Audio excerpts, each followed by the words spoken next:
Namaste, and welcome to Ask the Yoga Diva. I'm the Yoga Diva, Dana Smith, here to answer all of your questions about yoga, healthy living, and just loving life. So, I don't have my yoga mat because today's question, I don't need it. Um, this question, it really spoke to me, and I wanted to make sure that I got everything, so I printed it out.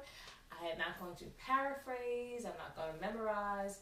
I want to read this question because I'm sure there are a lot of people out there that have a similar question. So let's get to it. It comes from Netherlands, and Netherlands asks, I want so much to be a yogini, but I get easily discouraged by my limited range of motion. There are times when I am more flexible than other times, and times when I think my range of motion should have increased, and it has not. I'd love to be able to execute the beautiful silhouettes that I see demonstrated by you and others, but my limitation frustrates me and causes me to just give up. How long does it take to be able to see marked ranges in motion? Am I giving up too easily? What to do?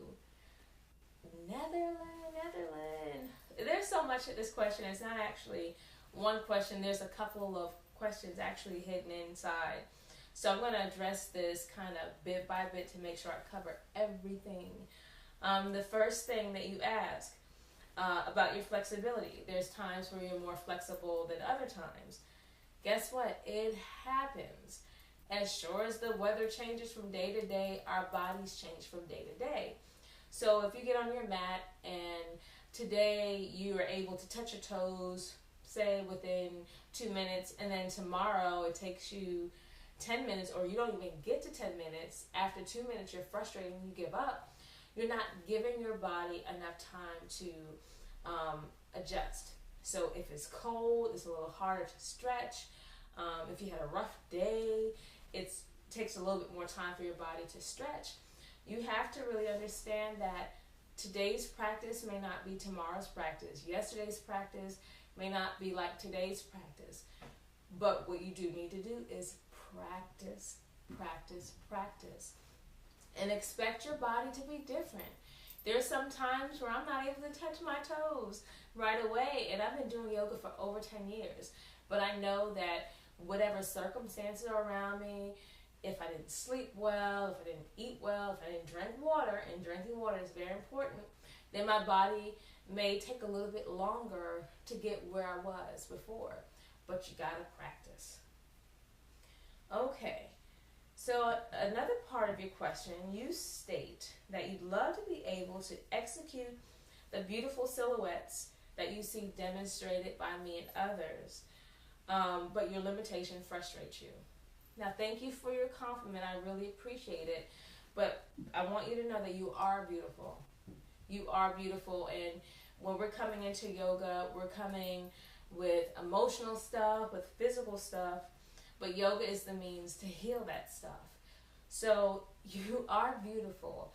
Don't compare yourself to others, because we can't. My body is different from your body, but your body is just as beautiful as mine. So close the magazine, turn off Facebook or however else you see the pictures, and just get into the beauty of your body. And again, practice. The more you practice, the more comfortable you feel in your skin as it pertains to yoga. Yoga helps to increase self-esteem. And when I first started out, and actually even still, I don't look like a lot of what you see out there. I don't look like anything that you may see on the cover of the yoga magazines. But I find the beauty in my practice, and that speaks through to the pictures.